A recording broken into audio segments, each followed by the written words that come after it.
Welcome to the Football Garbage Time NFL podcast on the Fans First Network. My name is Hakun Wong, and I'm the editor-in-chief of Football Garbage Time.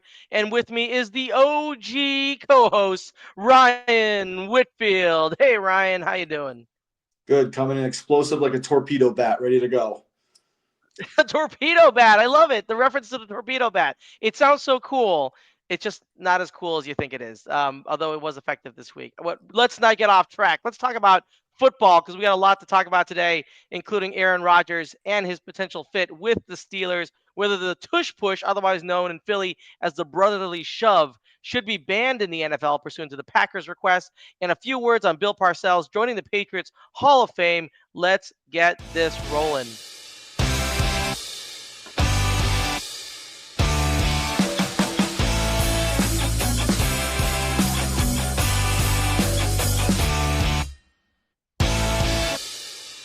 All right, let's go ahead and get going and talk about the Aaron Rodgers Pittsburgh Steelers saga. And I call it the saga because it is all the ups and downs that you'd like to have in a reality TV show. There have been significant rumors that Aaron Rodgers will sign with the Pittsburgh Steelers, mostly because his only other real option right now for this four-time MVP may be retirement. There was footage that was posted online this week showing Rodgers working out on the football field and throwing passes to DK Metcalf at UCLA. Steelers owner Art Rooney told reporters on Tuesday from the annual league meetings that they are, quote, getting positive sort of signals about Rodgers, and they feel pretty good about it at this point. And ESPN has reported that the Steelers continue to be, quote, engaged in talks of Rodgers since his in-person visit to their facilities on March 21st. But the question is, should the Steelers actually want Aaron Rodgers to sign with them? So, Ryan, what do you think? Is this a good fit? I mean, good fit for 2025, sure. Again, we've talked at nauseam about this quarterback class. I don't think a Right. single one of these quarterbacks is worth anything in the NFL. And I think we talked about Jackson Dart at one point. Please do not make me go down that path again. I don't want to hear it. Bo I Nix like Jackson Dart. I know you do. Everyone's just looking for the next Bo Nix. He's not out there. Bo Nix was overrated anyways. Regardless, I digress. Right. Aaron Rodgers was not good his last couple of years in Green Bay. For again, for the casual sports fan who wants to get caught up in the big play, I've said I've been on this. We've been doing this show for 10 years. I've been saying it for 10 years. Yep. Every elite quarterback, even with a mediocre cast, has at some point dragged their team to the playoffs or to the Super Bowl. At some point, you put a team on your back and you get there. Patrick Mahomes or 2 years ago, last year was more of a defensive carry, but I don't want to hear about weapons. I don't want to hear about offensive lines. I don't want to hear about defenses. Again, I always go back to the 2011 Patriots with one of the worst defenses in football history to make it to the to the Super Bowl. It can be done. Yeah. Peyton Manning did it with worse teams in Indianapolis. It happens. You can get there. And so he's never been a winner because he's never been that committed to football. I think, and I always do this separately. I don't get on Aaron about the dark retreats and all the hippie-ish stuff that people get mad at him for. That doesn't bother me. I just don't think he's that much of an elite winner at the NFL level. He hasn't been. And he went to New York and everyone drooled all over themselves. I had a friend who, immediately put down a Super Bowl bet on the Jets to win. And I said then, I say now, and I'll say going ahead, Aaron Rodgers is not a winner. He's been there once. All those years in Green Bay, he only got there once. We all remember the onside kick against the Seahawks in 2014, but it was his offense that couldn't move the ball in the second half. And I know it was an elite defense, but the Patriots 2 weeks later in the Super Bowl put up 14 points in the fourth quarter against that same defense. So it could be done. They were not impenetrable. So, yeah, again, it'll work for the Steelers this year, but I think a bigger story here is turning into. Hold on, sorry, my work chat's going off, even though it's after hours. But the that was exciting. That was exciting to redirect there. That's perfect. We should hear more about that. Tell us about the work chat. Mike Tomlin, who has been glorified for a long time about never having a sub 500 season, which is important. Right. But the lost part is that over the last 6 or 7 years, he's become an old punching bag of this program, the Jeff Fisher of the NFL, where The Jeff Fisher. Bringing back some old ones there. That's an oldie but goodie. I mean, how many years are they going to go 8-8, 9-7, whatever, sneak in and get just walloped in the first round of the playoffs or just miss the playoffs? Like they've been mediocre since Big Ben was healthy, and the last time that was God, when they went to the AFC Championship game in 2017. I think that was the last time they really went on a deep run. So we're going on almost, getting close to a decade of mediocrity now. So it would be the perfect move for them to bring him in because he will fit that. Although I would argue they'll probably go under 500 for the first time now that Aaron Rodgers is there because he just seems to bring the Yeah. stench losing everywhere he goes. So Yeah. I would not sink long-term money into him. I would give him enough to get through this year. Maybe like a 2-year deal, but really we all know that the dead cap money is nothing. Then it's a second year kind of deal, Right. right? No guarantees, or Exactly. give him a big guarantee up front. And then hopefully next year's draft class is better. You can cut him and move on. Yeah, I totally agree with you. I actually will go even one step further and say I don't think this is a good fit at all. I mean, there was at least the Athletics, Mike Sando reported that one league executive said that, quote, I can't think of a worse combination than Rodgers and DK Metcalf and George Pickens all under working with offensive coordinator Arthur Smith. And I have to agree with that. I think quite frankly, Rodgers is well known to require very exact and precise receivers. And then he gets really pissed off when they don't do exactly what he wants them to do. DK Metcalf and George Pickens are the antithesis of that, right? They win downfield, they outmuscle their cornerbacks, they really kind of react in order to get open. They're not running those specific exact routes that Aaron Rodgers wants.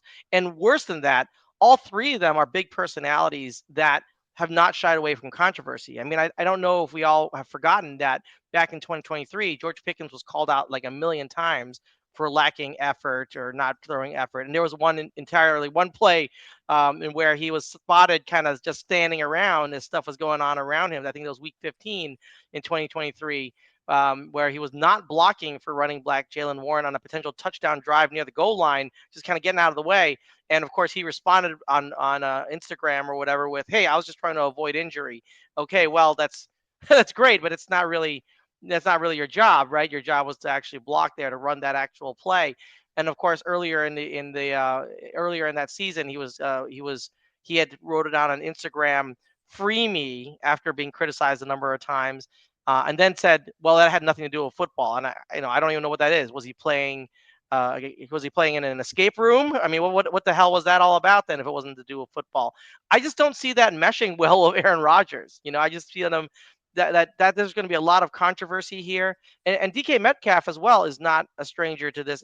It was recently came out that he asked to be released this year. He has to be traded this year, but he's actually asked to be traded multiple times in recent off seasons, and he continuously has concerns about being unhappy with the Seattle Seahawks. So this is not. I don't see this being a great group of receiver quarterback combination here. I see this being a combustible dumpster fire that will explode sometime during the middle of the next season when they're not getting the results that they want to get.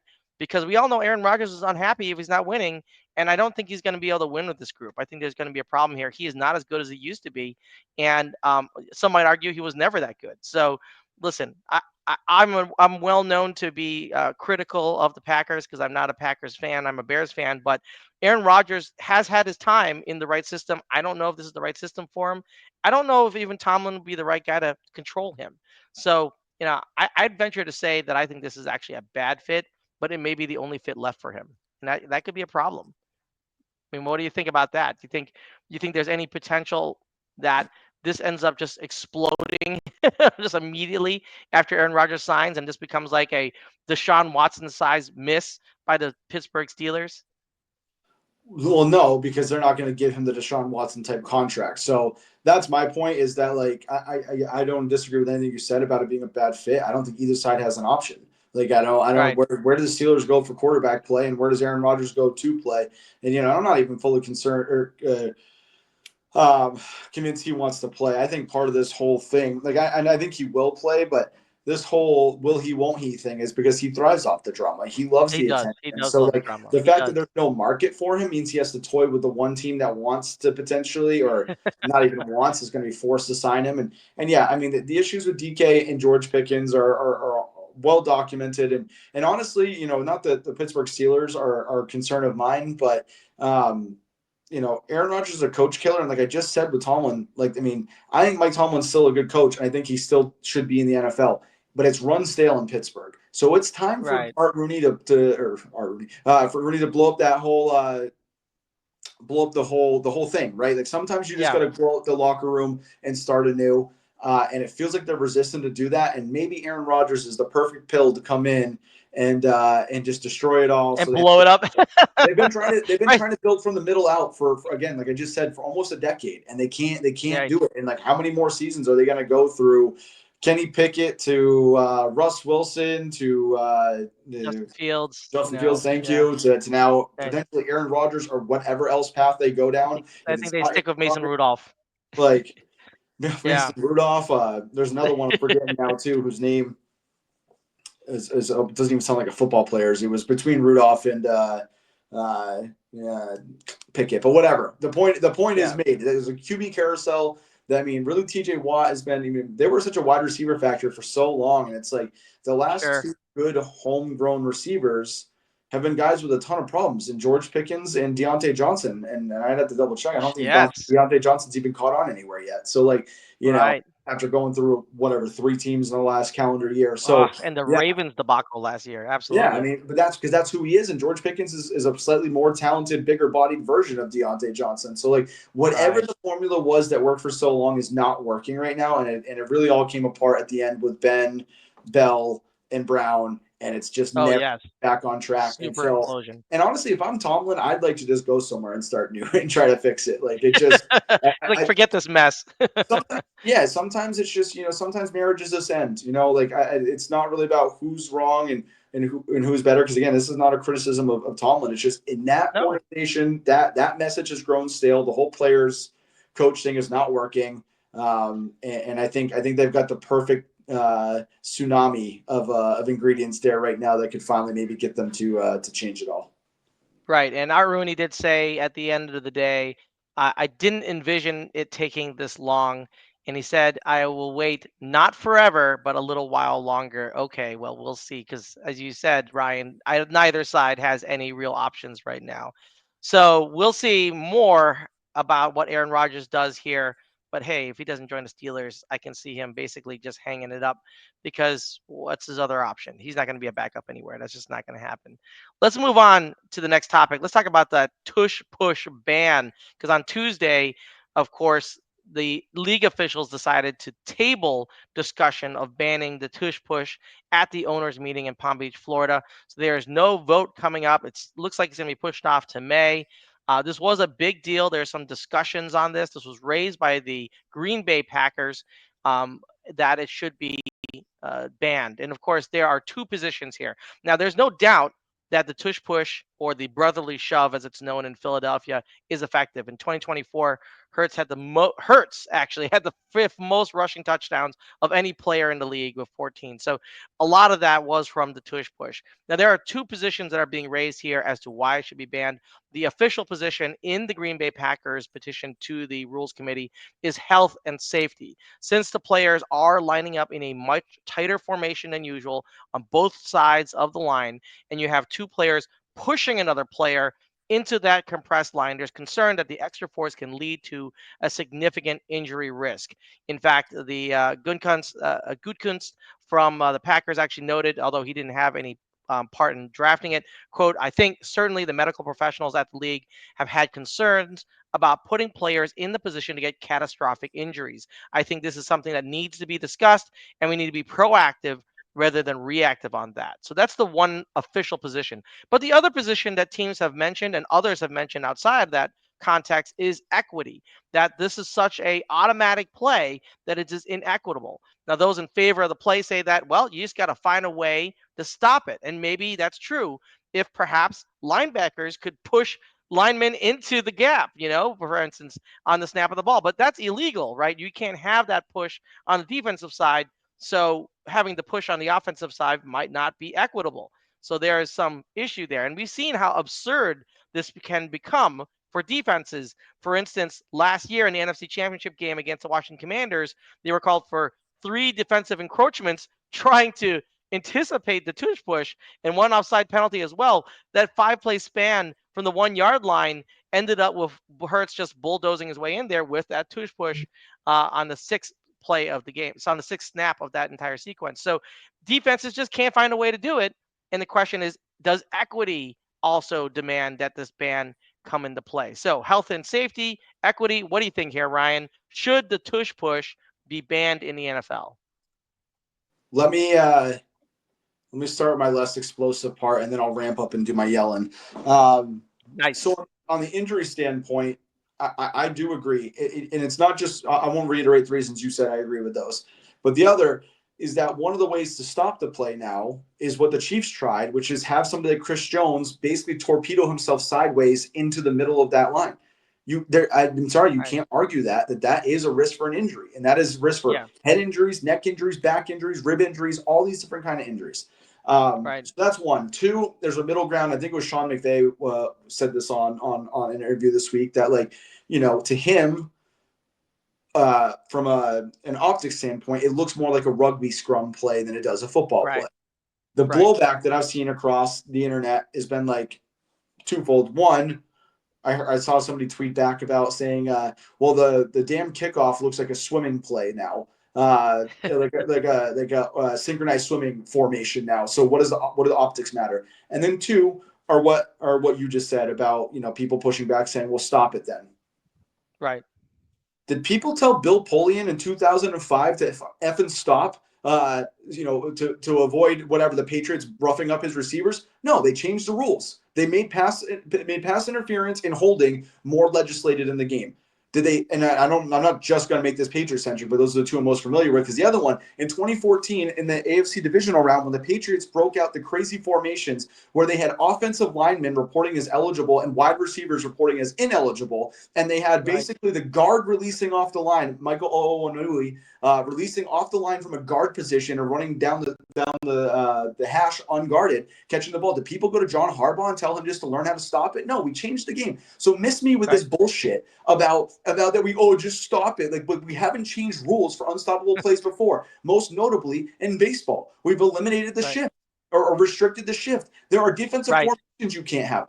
Okay, so let's put 9 guys on the effing offensive line now. We'll have one tailback and one receiver. You'll have no idea who's eligible and who's ineligible. And we'll say, so if that's the whole basis of your argument, like, blow it out your ass, like, respectfully. It makes no sense. It's just whining to whine because people, and it honestly, it's just loud Eagles fans because that's mostly who's defending it. Now, I agree. I do not agree with banning a play just because it's productive. But don't tell me that we don't have historical precedent in this league and others of the 4 majors for doing it. There are certain things you can't do. You can't cross the blue line without the puck in the NHL because in the 80s, they just had guys sitting at the other end catching wide open cherry-picked passes for goals. Like, sports evolve. People try new innovative stuff.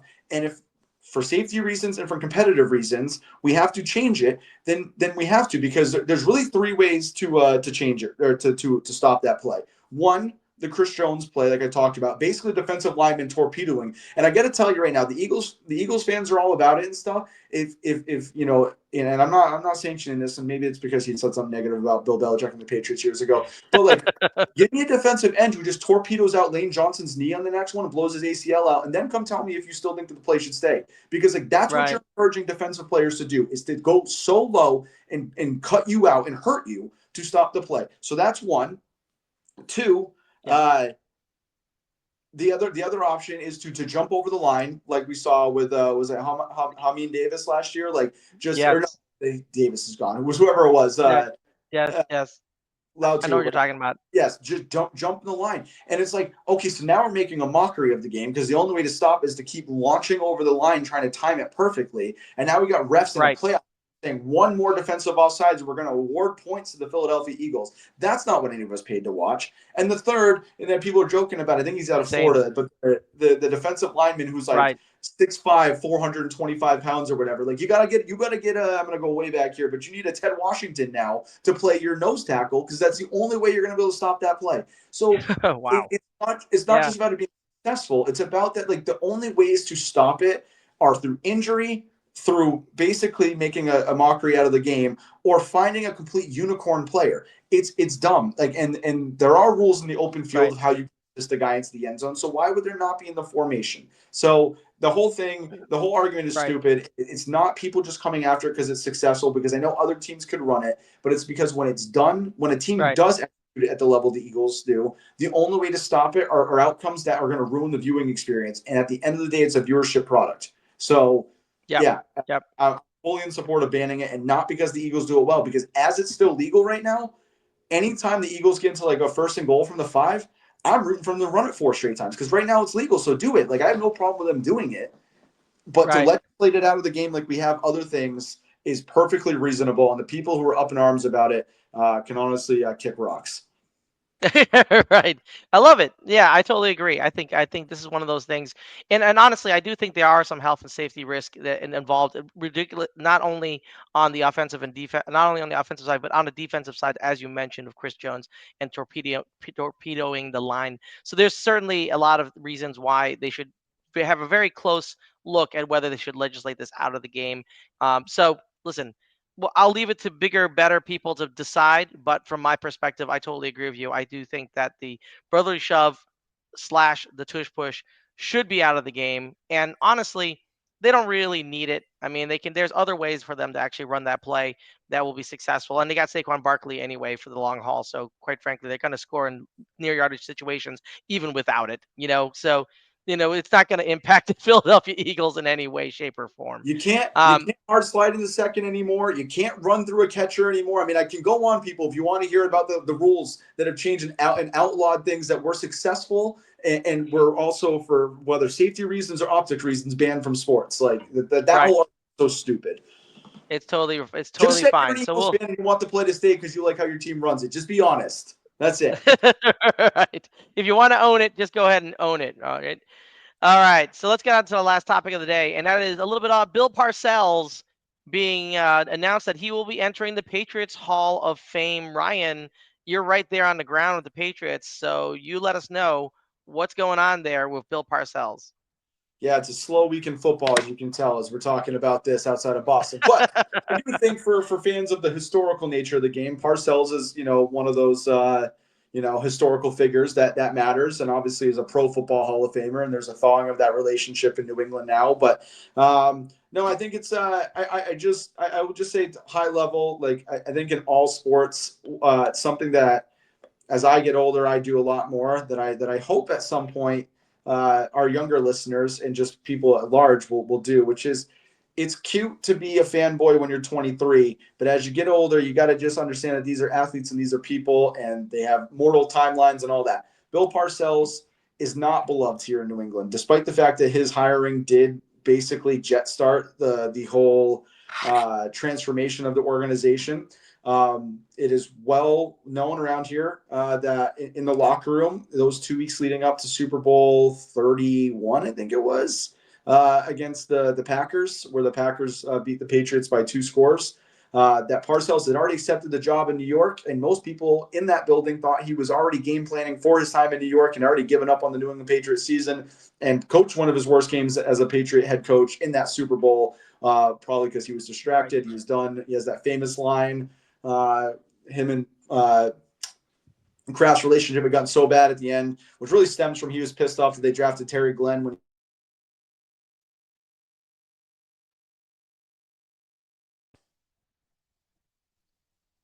Oh, hey, Ryan, can you hear me? I can. Oh, that was weird. We got a little bit of a drop off there at the very last 5 seconds of that. Well, I'm getting